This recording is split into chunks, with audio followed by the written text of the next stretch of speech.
ይህ የምፅዓቱ አዋጅ ነጋሪ አገልግሎት ወቅታዊና ዕለታዊ ወጎችን በማቅረብ ትንታኔ የምንሰጥበት የተለያዩ እንግዶችንም በመጋበዝ የምናቀርብበት መድረክ ነው።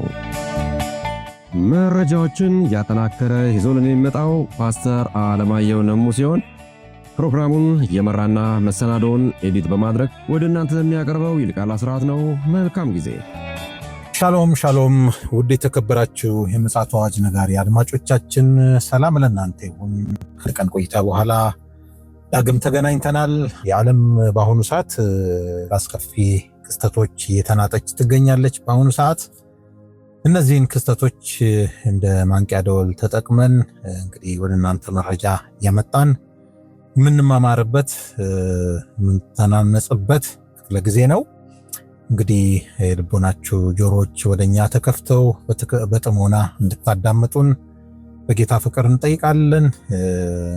እንግዲህ መልካምና ጥሩ ጊዜ እንደሚኖረን ተስፋ እናደርጋለን። ይልቃል አስራት ነኝ ከምፅዓቱ አዋጅ ነጋሪ አገልግሎት። ውድ አድማጮቻችን እንግዲህ በዓለማችን ዙሪያ ምንድነው እየተሰማ ያለው? ምን አይነት ክስተቶችስ ተከሰቱ? የሚሉትን እንዳሰስበትና መጽሐፍ ቅዱስስ ምንድነው እያለ ያለው የሚለውንም ጭምር ሊያስደምጠን ፓስተር አለማየሁ አጠገቤ ይገኛል። እንግዲህ በተለይም ደግሞ በዚህ 2 ቀናት ውስጥ የተከሰቱ አስከፊ ክስተቶች በጣም የዓለምን ጆሮ ቆንጥጠው ይዘዋል። እስኪ ምንድናቸው የሚሉትን ደግሞ ከፓስተር አንደበት ከሰላምታው በማስከተል የምናዳምጥ ይሆናል። በድጋሚ መልካም ቆይታ እንዲሆንላችሁ እመኛለሁ። ሰላም ላንተ ይሁን ፓስተር፣ እንዴት ነህ? እንደምን አለ ወንድሜ ይልቃል? ደህና ነው ወይ? ከአንድ ቀን ቆይታ በኋላ ነው እንግዲህ የተገናኘ ነው። ምንድነው እንግዲህ እየተደመጠ ያለው? እንግዲህ ዓለም በአሁኑ ሰዓት ደንገጥ ብሏል። ይሁንና መጽሐፍ ቅዱስ ደግሞ ያለው ነገር ደግሞ አለ። እሱንም ማስከተለ እስኪ እንወያይበት። ዘግናኝ ነው ለመናገር ራሱ እውነት። ምስሉን በቴሌቪዥን ስክሪን ለተመለከተ ሰውና የተፈጥሮ አደጋ የትም ልታመልጠው ማትችል በቃ የእግዚአብሔር ምሕረት ብቻ የእግዚአብሔር ጸጋ ብቻ ሊያድንህ የሚችል ከባድ አደጋ ነው። እንግዲህ እኛ በተደጋጋሚ እንደዚህ አይነት ክስተቶችን የእግዚአብሔር ድምፅ እንደሆኑ እየተናገርን ነው የመጣ ነው። ድምፅነቱ የእግዚአብሔር ነው፣ ሰው ድምፅ አይደለም። ሰው በተፈጥሮ ላይ ምንም መብት የለው። ይህን ማወቅ አለበት የሰው ልጅ። እውነት ነው። ምንም ግድብ በሰራ ግድቡን ያፈርሰዋል። ምንም ቴክኖሎጂ ጣራ ላይ ብትሆን ቴክኖሎጂን ዜሮ ያገባዋል። እና በጣም ዘግናኝ ነበር። በተለይ በትናንትና ሁለት ናፓል ቻይና ሰሜን ናፓል ላይ የቻይና ድንበር አካባቢ የተከሰተው አደጋ ዘግናኝ፣ አሳዛኝ፣ ሙሉ ከተማን ያወደመ። በእርግጥ እስካሁን ድረስ የሞተ ቁጥር አልታወቅም። ይገርም ነገር እንግዲህ በናፓል ቻይና ድንበር የደረሰው የተፈጥሮ አደጋ የታዋቂ ሰዎች ቁጥር ማለትም 150 የደረሰ ሲሆን 500 የሚጠጉ ሰዎች ደግሞ የገቡበት አልታወቅም። እነዚህ የታወቀ ማለት ነው። የታወቀ 150 ደርሷል። 500ዎቹ የሚጠጉ ሰዎች ደግሞ የት እንደገቡ አልታወቀም። እነዚህ የውጭ ዜጎች ናቸው፣ የሀገሪቱን ዜጎች አይደለም እየተናገረ ያለውና እንግዲህ በኔፓል እና በቻይና ቲቤት አቅራቢያ የሚገኝ የቦርድን የድንጋይ ናዳ የተቀሰቀሰውና አሰቃቂ የጎርፍ መቅሰፍት ተከትሎ በህይወት የተረፉ ሰዎች የማዳን ስራ በከፍተኛ ሁኔታ ቀጥሏል። እስካሁን በተረጋገጠው መረጃ መሰረት ከናፓል ከ1500 በላይ ሰዎች ህይወት እልፈት ገጥሟል ተብሎ ነው የሚታሰበው። ከዛ በላይ ነው። እንግዲህ እስካሁን ይህንን መረጃ አረጋግጠዋል ሲሆን እንደዚሁም ደግሞ የውጭ ዜጎች ወይም ቱሪስቶች ጎብኚዎች የሚመለከተው ጉዳይ ምንድነው? ወደ 500 የሚጠጉ የውጭ ሀገር ጎብኚዎች ነዋሪዎችና የእምነት ተጓዦች ነፍሳቸው ጠፍቷል። የት እንደደረሱ አልታወቀም። እንግዲህ ሌላው ላይ እንመጣለን። እንግዲህ ያደጋው አሁን ምንድነው መሰለ ብዙ ጊዜ ያደጋው መንስኤ እየተባለ የሚነገረው ተፈጥሮ መዛባት ነው። የተፈጥሮ መዛባት ራሱ እንዴት ነው የመጣው ብለህ ብትጠይቅ የሰው ልጅ የተፈጠረው ምድርን እንዲንከባከባት ነው። ልክ ነው። ምድርን ግን መንከባከብ አቁሞ ሰው ምን ሆነ? አግበስባሽ ሆነ፣ አልጠረቃል። ገብቶሃል? ተፈጥሮን እስከ መጉዳት ድረስ በተፈጥሮ ላይ አደጋ እስከሚያደርስ ድረስ ብዙ ክስተቶች እየተከሰቱ ነው ያሉት። ልክ ነው። እነዚህ ክስተቶች ደግሞ ውጤታቸው ምንድነው ብለህ ስትመለከት ቀላል አይደለም።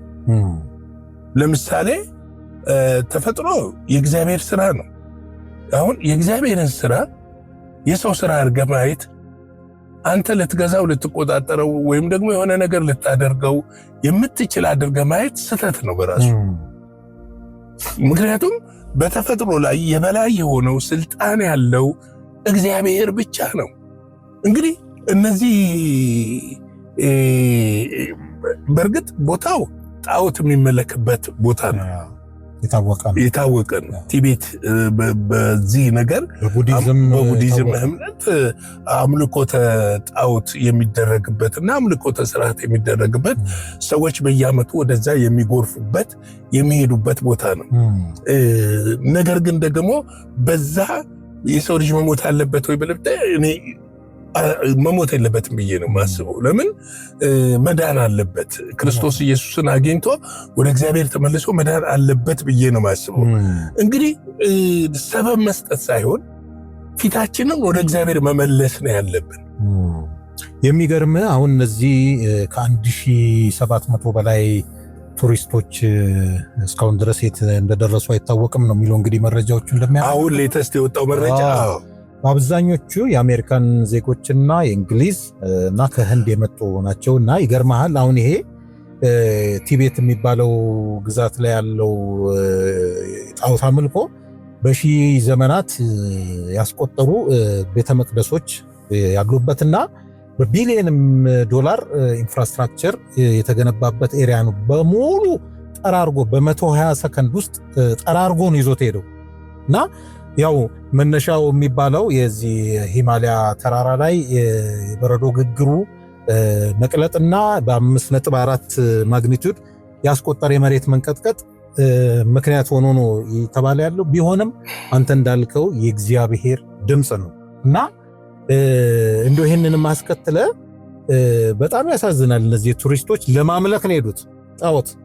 ከዚህ ቀደም እግዚአብሔርን የሚያውቁ የነበሩ ግን ደግሞ እምነታቸውን ለውጠው የቡዲዝም እምነትን ለማራመድ የሄዱ ናቸው ይባላልና እስኪ እንደው ምን እንግዲህ ምንድነው መሰለህ አሁን በዚህ መረጃ መሰረት የአሜሪካ፣ የእንግሊዝ፣ ካናዳ፣ አውስትራሊያ እና የህንድም ዜጎች እንዳሉ ነው እየተነገረ ያለው።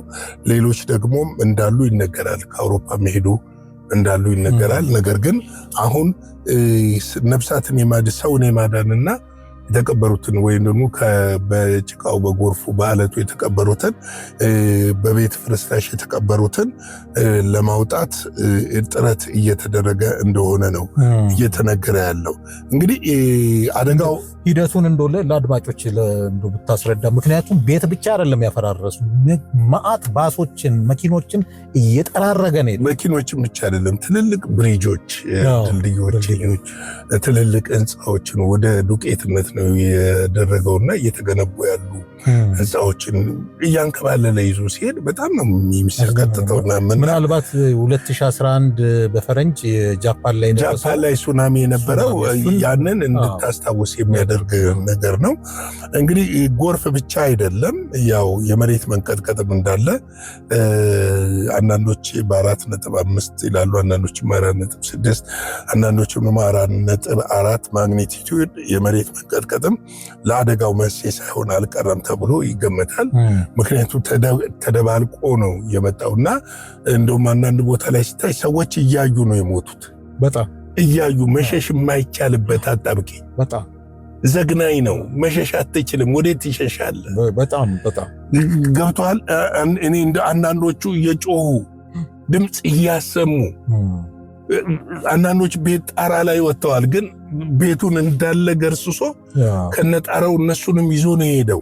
አሁን 1700 ምናምን ተባለ እንጂ በሂደት በጣም አይታወቅም። እንደ አንድ ከተማ ነው አይተህ ከሆነ እንዲህ አርጎ እኮ ከተማዋን እንዳለ ጠራርጎ በአንድ ሳይድ ይዞ ነው የሄደው እና ከባድ የተፈጥሮ አደጋ ነው። ሰሞኑን ያወራነው የዚህ የፀሐይ ሙቀት በዓለም ላይ መጨመር ያመጣው ውጤት ነውም ይባላል። ምክንያቱም በረዶውን በማቅለጥ የጎርፍ አደጋው በጣም እንዲጠናከር ይባላል። አዎ ልክ ነህ። ሳይንሱ እንደሱ ይበሉ። እኔ ግን የእግዚአብሔር ድምፅ ነው ጥያቄ ምንም ይሄ ለመሰለ እግዚአብሔር እኮ ዝናብንም ከመዛግብት አውጥቶ የሚያዘም ደመናትን ለሰው ልጆች የሰጠ ተፈጥሮ ለሰው ልጆች የሰጠ እሱ ነው። እግዚአብሔር ይነግራል። ማትመለስ ከሆነ ደግሞ እንደዚህ አይነት ድንገተኛ የእግዚአብሔር ድምፅና የዘመን ፍጻሜ ማመልከቻ የሆኑ ድምፆች ወደ አንተ እንዲመጡ ያደርጋል እግዚአብሔር። ተመልከት። በጣም ሰው ግን ምን አያደርግም? አያስተውልም። ይሄ ነው ይኸውልህ፣ በጣም ይገርም። አቅም እንደሌለ የምታውቀው ትንጥዬ ማይክሮ ቫይረስ ይገላሃል። አቅም እንደሌለ የምታውቀው የገነባኸውን ሕንፃና ቤት መሬት ዋቴቨር ልታድን እንደማትችል እንደዚህ አይነት የተፈጥሮ አደጋ ሲመጣ ይነግራል። ኦኬ፣ ይሄ የማን ነው? የፈጣሪ ባለቤት ነው። ሙቀቱንስ ማና የፈጣሪ ባለቤት ነው። አውሎ ነፋሱንስ በረዶውንስ ማና ቀለጠው? የእግዚአብሔር ስራ ነው። እግዚአብሔር ጨካኝ ነው አይደለም። የምህረት አምላክ ነው። ግን ልክ አለው። ምህረት ልክ አለው፣ ገደብ አለው። ትናንትና ስለ ኖህ እመለከት ነበርና ስለ ኖህ ስመለከት በጣም አጠናው ነበርና የሚገርም ነገር ኖህ ምንም የደመና ምልክት በሌለበት ዘመን ከ100 ዓመት እንደ ጅል ተቆጥሮ በፊት እግዚአብሔር ያንን ቪዥን ሲሰጠው አሻግሮ 100 ዓመት ተመለከተ። ጥፋት እንደሚመጣ አሻግሮ ነው ያየው። በእምነት ተመለከተ። ነገር ግን በዙሪያው ያሉ ይበሉ፣ ይጠጡ፣ ይጨፍሩ፣ ይደንሱ ነበር፣ ያፌዙበትም ነበረ። አንዳንድ ጊዜ አሁን እኛን ስንናገር የሚያፌዙ ሰዎች አሉ። ይኖራሉ። ያፌዙበት ነበረ።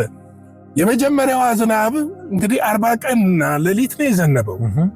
የመጀመሪያው ቀን ዝናብ ሲዘንብ ማንም አላስተዋለም። ግን ኖህ ጽድቅን ሰብኮ ነበረ፣ እንዲተርፉ ሰብኮ ነበረ፣ ነግሯቸው ነበረ። መቼ ነው ያስተዋሉት? በሩ ሲዘጋ።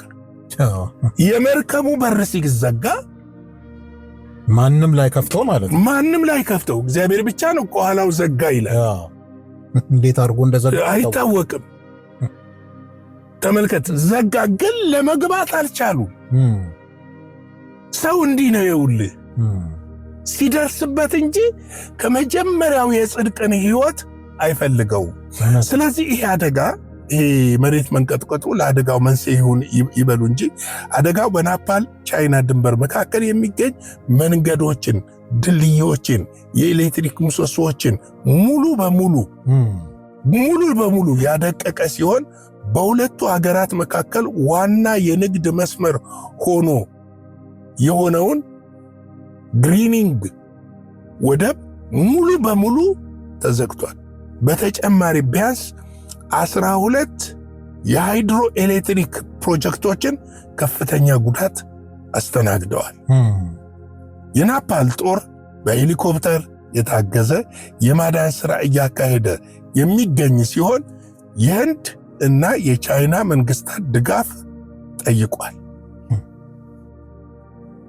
እንግዲህ የደለልና የድንጋይ ክምችት እንደገና ተጨማሪ የጎርፍ ማዕበል ሊፈጥር ስለሚችል በወንዞች ዳር ርቻ የሚኖሩ ነዋሪዎች በአስቸኳይ ወደ ከፍተኛ ቦታ እንዲሸሹ ሀገሪቱ ባለስልጣናት ማስጠንቀቂያ ሰጥተዋል። እንግዲህ ይህን ስትመለከት ምንድነው የምታየው? ምንድነው የምትመለከተው ስንል በጣም ከባድ ነው። በዚህ ምክንያት ልጨርስልህና እንወያይበታለን። በዚህ ምክንያት ከ70 በላይ አሜሪካውያን ቱሪስቶች በሞቱበት የናፓል የጎርፍ አደጋ ብዙዎች የገቡበት አልታወቀም። እስካሁን ሰዓት ድረስ 1300 በላይ ቅድም 1700 አይደል? አፕዴትድ የሆነው 1300 በላይ የገቡበት አልታወቀም ተብሏል። የአሜሪካ የውጭ ጉዳይ ሚኒስትር በአደጋው የሞቱትን አሜሪካውያንን አስከሬን ወደ ሀገራቸው ለመመለስ ጥረት እየተደረገ ነው መሆኑን ገልጸዋል። ግን አሜሪካ ሐዘን ነው የገጠማት። ቅድም 70 ነው አሁን ላይ የሚያሳየው መረጃ ከ469 በላይ ሰዎች የአሜሪካ እንግዲህ ይባላል። የሚገርምህ ፓስተር አሁን እኛ የጎርፉን አነሳን እንጂ ባለፈው ትንሽ ጨረፍ አድርገን ነበርና በጣሊያን ዙሪያ በተነሳው የዚህ አውሎ ነፋስ ስቶርም አውሮፕላኖችን ሁሉ እያንከባለለ ነው።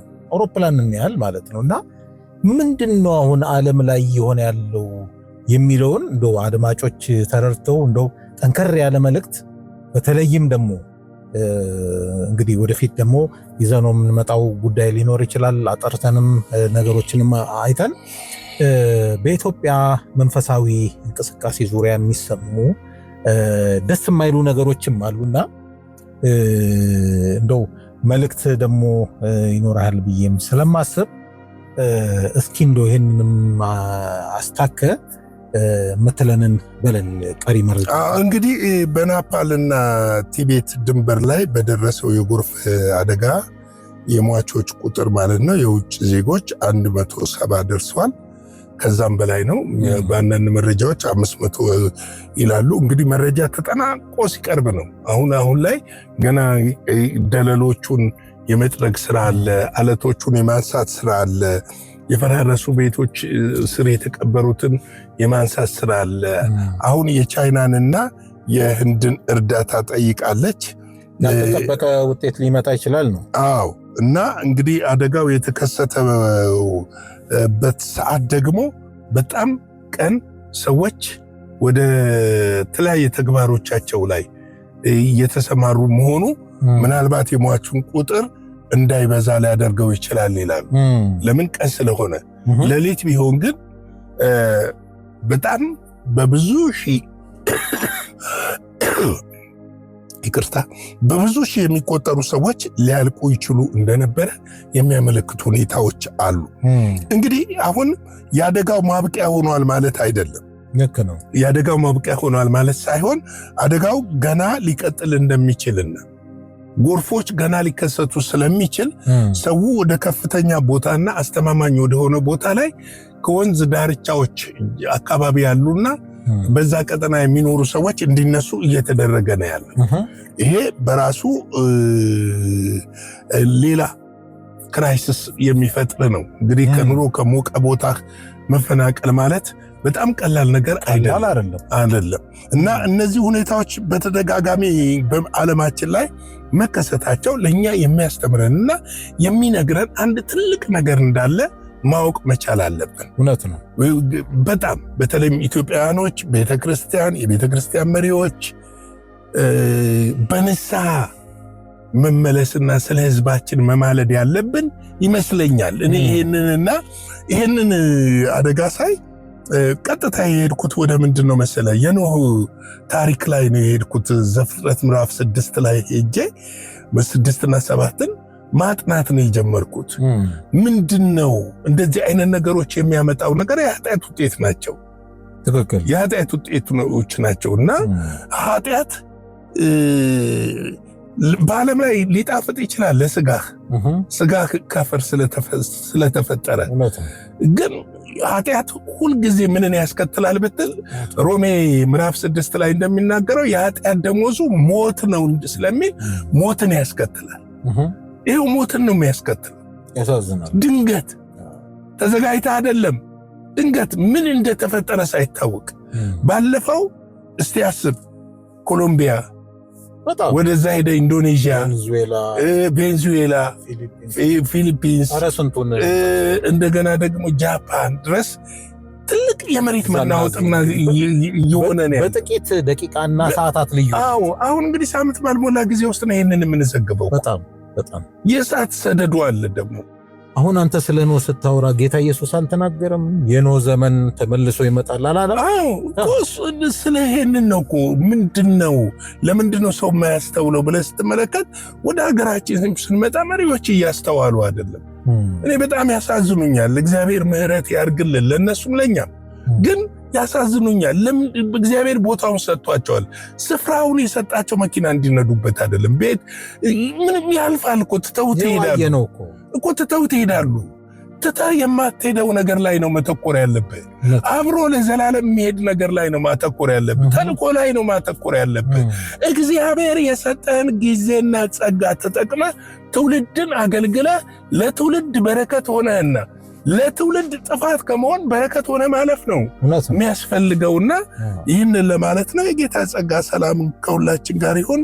ሻሎም።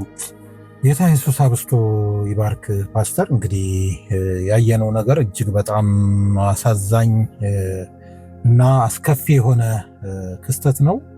ይሁንና እንግዲህ በህይወት ያለነው በዚህ ምድር ላይ ምን ያህል እንግዲህ ማስተዋል ወደኛ እንደመጣ ባንረዳም እግዚአብሔር ግን ጊዜ እንደሰጠን ነው።